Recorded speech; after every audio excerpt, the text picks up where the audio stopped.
Immanuel, Tuhan beserta kita. Kembali bertemu dengan saya Pendeta Jonathan F. Lupulalan pada hari Minggu 4 September tahun 2022. Mari kita minta pertolongan Roh Kudus untuk pembacaan dan pemberitaan firman Allah. Mari berdoa.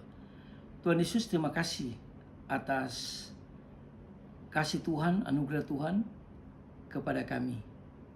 Dan saat ini kami akan membacakan firman Allah dan menyampaikan firman Allah.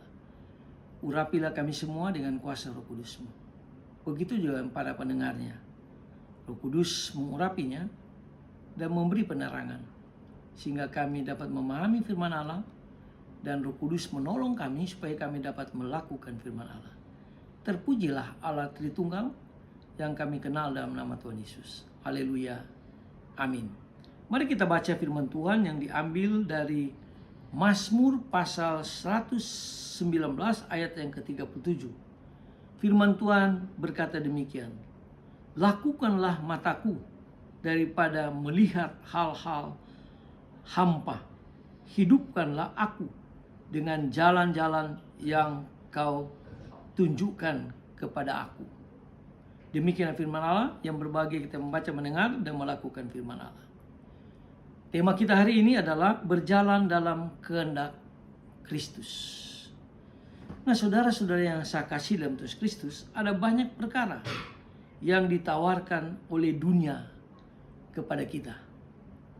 Dan saya percaya semua tawaran itu bersifat sementara dan sia-sia. Itu kata pengkhotbah. Pengkhotbah mengatakan bahwa di bawah kolong langit ini sia-sia semuanya kalau tanpa pertolongan Tuhan Yesus. Nah, saudara-saudara yang saya kasih dalam Tuhan Kristus, perkara-perkara semacam itu hanyalah kesenangan dan kemewahan duniawi yang menyesatkan. Nah, saudara-saudara yang saya kasih dalam Tuhan Kristus, seseorang mungkin saja dapat mencari kesenangan dengan pergi ke tempat-tempat perjudian, ke tempat-tempat narkoba, tempat-tempat pelacuran, dan sebagainya. Dan itu semua bukan yang dikehendaki Tuhan. Itu bukan jalan kehendak Tuhan. Nah, saudara-saudara yang saya kasih dalam Kristus, jika selama hidupnya atau hidup kita hanya mengumpulkan kekayaan, maka kita akan menghabiskan hari-harinya dalam kesia-siaan. Itu yang pengkhotbah ungkapkan, bahwa semuanya sia-sia adanya. Nah, saudara-saudara yang saya kasih dalam Tuhan Kristus, jika kita tidak sepenuhnya mengikuti Kristus dan menjadikan Kristus tujuan hidup kita, kita sebenarnya hanya berbeda dalam penampilan dengan mereka yang menyukai kesenangan-kesenangan duniawi. Firman Tuhan mengatakan bahwa segala keinginan duniawi sedang lenyap, tapi apa yang kita berpegang teguh kepada kebenaran firman Allah, itulah yang kekal. Nah, saudara-saudara yang saya kasih dalam Tuhan Kristus, itulah sebabnya marilah kita hidupkanlah aku dengan jalan-jalan yang kau tunjukkan. Itu yang diungkapkan pemazmur. Jadi pemazmur dia mengakui bahwa ia berbeban berat. Pemazmur dia merasa berat sekali kalau dia tanpa Kristus. Nah, itulah sebabnya saudara-saudara yang saya kasih dalam Tuhan Kristus, mungkin kita pun merasakan hal yang sama seperti pemazmur. Kita begitu tak berdaya sehingga motif-motif terbaik sekalipun tidak mampu menghidupkan kita. Nah, saudara-saudara yang saya kasih dalam Tuhan Kristus, berbagai-bagai macam pertimbangan tidak dapat menghidupkan kerohanian kita. Hanya Tuhan Yesuslah yang sanggup melakukan hal itu. Hanya Yesuslah yang sanggup membangkitkan iman kita, membangkitkan kerohanian kita. Nah, saudara-saudara yang saya kasih dalam Kristus, apakah kita memikirkan orang-orang berdosa yang akan binasa? Kalau semua orang yang mencintai hal duniawi, maka dia sedang menuju kepada kebinasaan. pertanyaan tadi, apa kita mencintai dia? Nah, saudara-saudara yang saya kasih dalam Tuhan Kristus, kalau Tuhan menggerakkan kita, marilah kita bawa orang-orang itu kepada jalan yang dikehendak Tuhan. Jalan yang benar. Marilah kita membawa mereka semua ke jalan yang benar itu. Nah, saudara-saudara yang saya kasih dalam nama Tuhan Kristus, dapatkankah kita berpikir tentang mahkota kebenaran yang memang sedang menunggu kita sebagai pengikut-pengikut Kristus kalau nanti Tuhan panggil kita untuk pergi ke surga? Kita sudah disediakan mahkota kebenaran kalau kita mau membawa orang kepada kebenaran daripada Tuhan kita Yesus Kristus. Karena Tuhan berkata, akulah jalan kebenaran hidup. Tidak ada seorang pun yang datang kepada Kristus kalau tidak melalui Kristus. Nah, saudara-saudara yang saya kasih dalam Kristus, marilah kita membawa orang-orang untuk menuju jalan yang dikehendakinya, bukan menuju jalan yang dibawa oleh iblis. Nah, saudara-saudara yang saya kasih dalam Tuhan Kristus, berbagai pertanyaan ini tidak akan menggerakkan kita, tetapi Tuhan Yesus sendirilah yang sanggup menggerakkan kita supaya kita memikirkan juga orang-orang yang masih hidup dalam kesia-siaan. Kita pergi kepada mereka, kita menyampaikan kebenaran firman Allah, kita menyampaikan Injil Yesus Kristus, sehingga mereka berjalan dalam kehendak Allah, dalam kehendak Kristus, bukan berjalan kehendak iblis.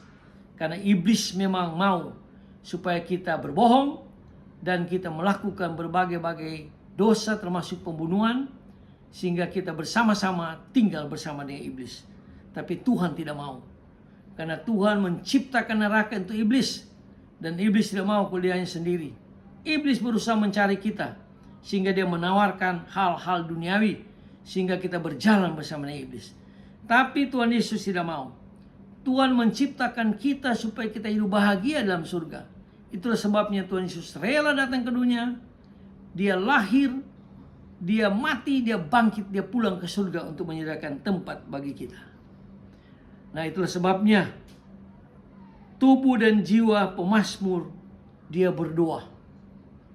Tahu pemazmur juga pernah melakukan dosa, tapi dia berdoa. Lalukanlah mataku daripada hal-hal yang hampa, kata tubuh, dan hidupkanlah aku, jiwa berseru. Jadi pemazmur dia sadar bahwa tubuhnya lemah, jiwanya lemah. Itulah sebabnya dia minta pertolongan Tuhan, supaya Tuhan menghidupkan jiwanya, sehingga jiwanya hidup dan dia melayani Tuhan kembali. Pemazmur dengan rela dia mengaku dosanya, lalu dia diangkat Tuhan kembali, lalu dia dipakai Tuhan kembali secara luar biasa. Kita pun sama. Dosa sekecil apapun dan dosa sebesar apapun, kalau kita datang kepada Tuhan mengaku dosa dan minta pertolongan Tuhan, minta pertolongan Roh Kudus, maka Tuhan akan mengangkat kita kembali, lalu dia akan memakai kita secara luar biasa. Nah, saudara-saudara yang saya kasih dalam Tuhan Kristus, inilah doa yang patut kita panjatkan setiap hari, yaitu kita minta supaya Tuhan menolong kita kepada hal-hal yang rohani, dan kita minta supaya Tuhan memberikan gerakan kepada kita supaya kita berjalan bersama kehendak Tuhan. Lalu kita memenangkan banyak jiwa, supaya banyak jiwa yang berjalan bersama Tuhan menuju ke surga yang kekal, sehingga iblis dikalahkan dan iblis tidak boleh hidup dalam hidup kita, karena iblis menuju ke neraka yang kekal. Mari kita minta pertolongan Roh Kudus dan marilah kita berdoa.